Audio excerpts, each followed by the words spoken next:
자, 우리가 전부 다 중국에서 사업을 하는 목적은, 사업의 목적은 이익을 내려고 하는 거고, 이익이 났을 경우에 한국에 송금을 한다든가, 이익이 안 났을 경우에 청산을 한다든가, 딱 두 가지죠. 이 부분에 대해서 경험이 있으시면 말씀해 주시고, 오늘 그 토론을 마치도록 하겠습니다. 자, 이익이 발생했을 경우부터 우리 정 사장님.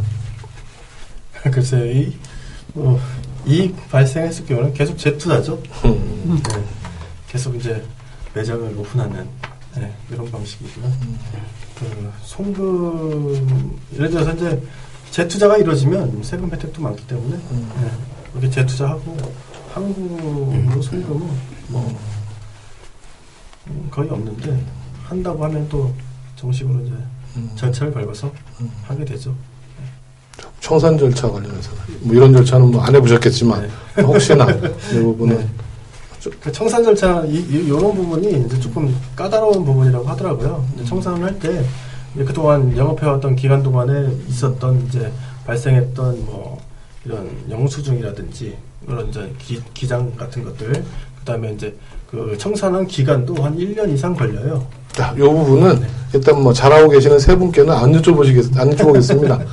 버시는 너무 생각하시고 그럼 마지막으로 우리 김성훈 박사님이 일단 정리해 주시면 될 것 같고, 그 이익이 났을 경우에 우리 조사님 한 말씀. 저도 마찬가지로 지금 한국에 송금하는 경우는 거의 없습니다. 지금 한국에서 이제 저희 가족들이 있기 때문에 지금은 한국에서 자급자족을 해야 되는 형편이고, 지금 이익이 생기는 부분은 계속 매장을 늘려나가다 보니까 현재 뭐 중국에 4개의 매장이 있는데, 그 부분에 대해서 뭐 잘 되는 매장이 있고 조금 기울어가는 매장이 있고 또 살려야 되는 부분이 있으니까, 그 부분은 참 말씀드리기가, 한마디로 말씀드리기에는 좀 복잡 미묘한 뭐 그런 부분이 있는 것 같습니다. 뭐 말씀 주신 내용은 뭐 정사님과 같이 이익 나면 재투자다. 그렇죠. 이렇게 정리하겠습니다. 네, 박사님 한 말씀 해주시죠. 이익이 난다. 재투자 할 것이냐, 커피숍 할 것이냐입니다.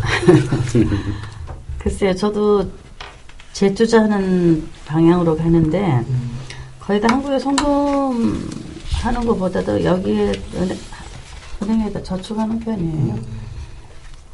자, 그러면은 저축하시면 그 돈이 아니요, 뭐 이익이 났을 경우에.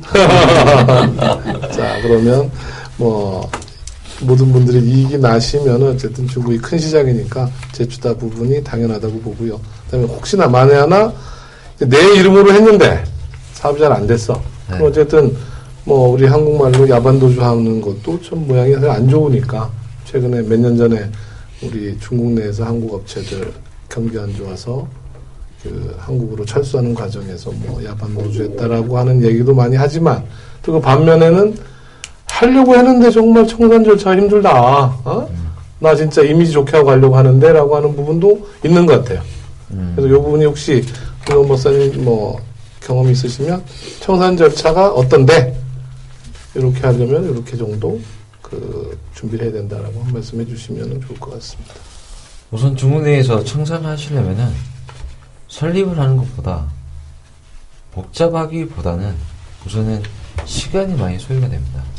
가장 많이 소요되는 부분들이 이제 공산국에 우리 이제 그만하겠습니다라고 청산 신청을 하고, 그 다음에 이제 각종 등기 등록 기관인 세무, 노동, 재정, 통계, 세관까지 다 거쳐가지고 거기에서 이제 말소를 해도 된다는 도장을 다 받아서 다시 공장 가서 이제 깔끔하게 말소에 대한 부분들을 다시 신청하게 되면 거기서 이제 말소에 대한 부분들이 나오면 그걸로 업무가 완료가 되는 건데, 가장 시간이 많이 걸리는 부분들이 이제 세무국하고 노동국입니다.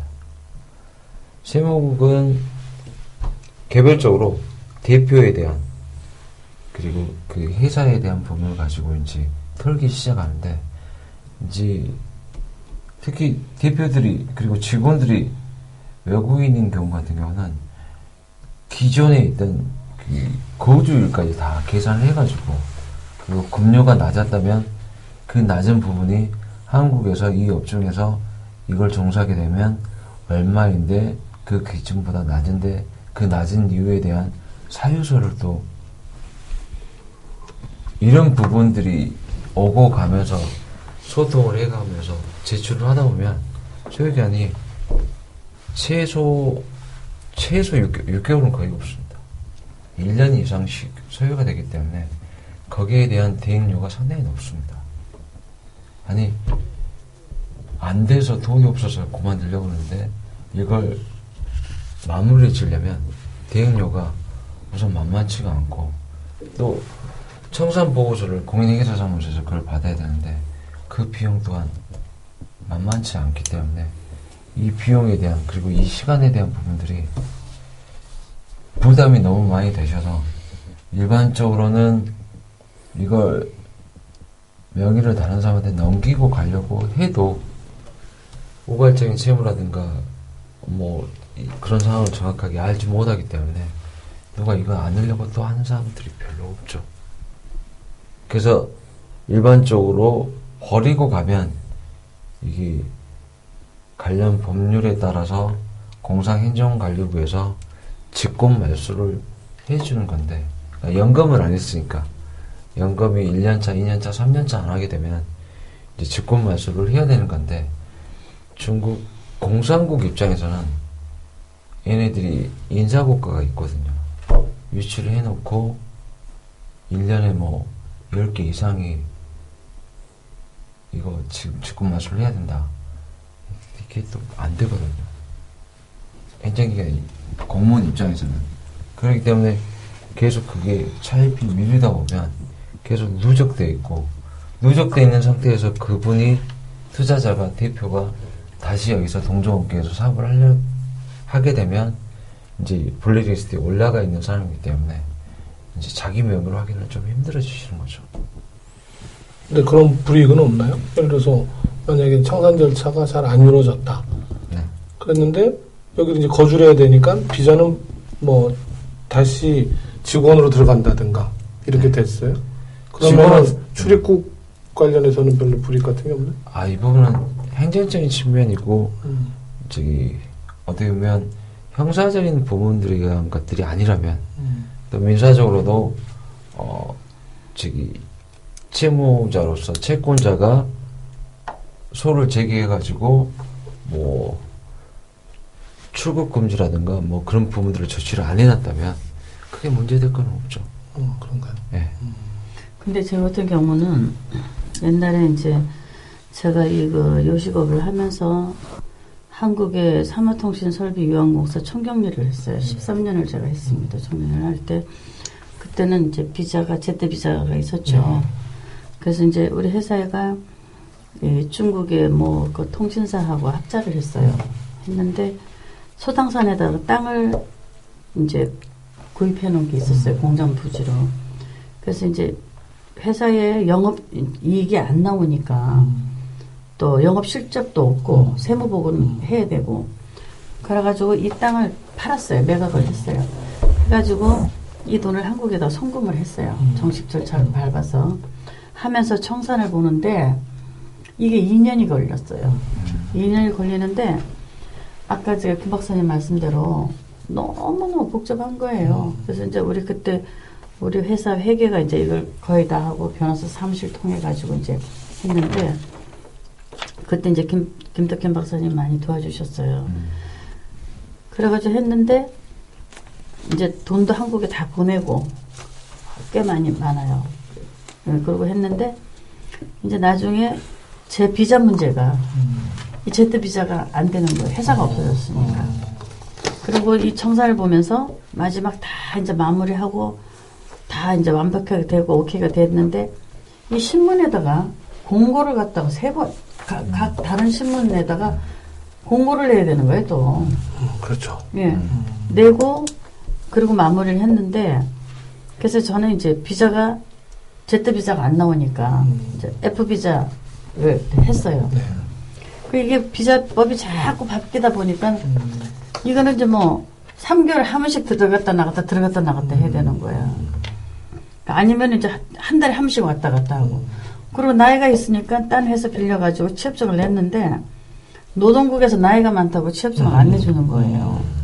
그러니까 이제 뭐 6개월에서 3개월, 3개월에서 1개월 이 장사하는 사람이 할 수가 없는 거야.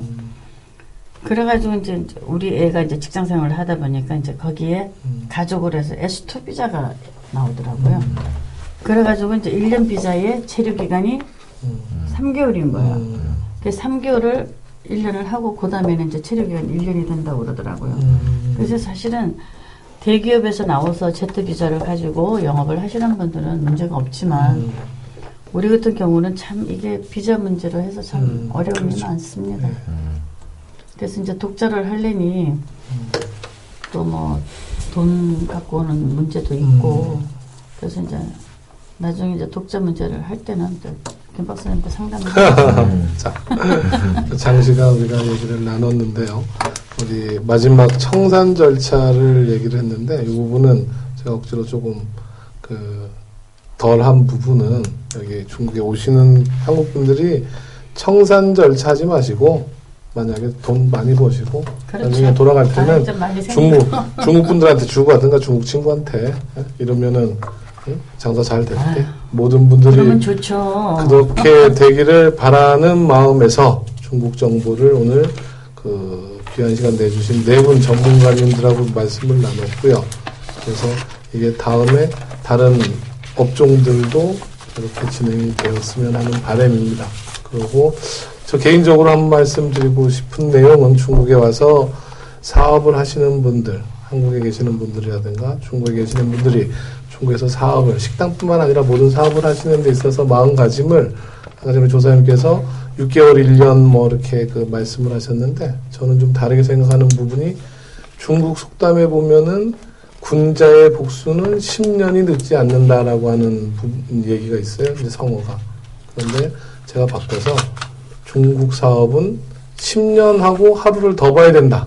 한국 사람이 와서는 무슨 얘기냐면은 중국 분들이 생각하고 있는 10년이라고 하는 장기간의 계획보다 더 하루를 더 생각을 할 수 있을 정도의 여유를 가지고 중국 사업을 시작을 해야지만 성공하기가 뭐 비슷하지 않을까.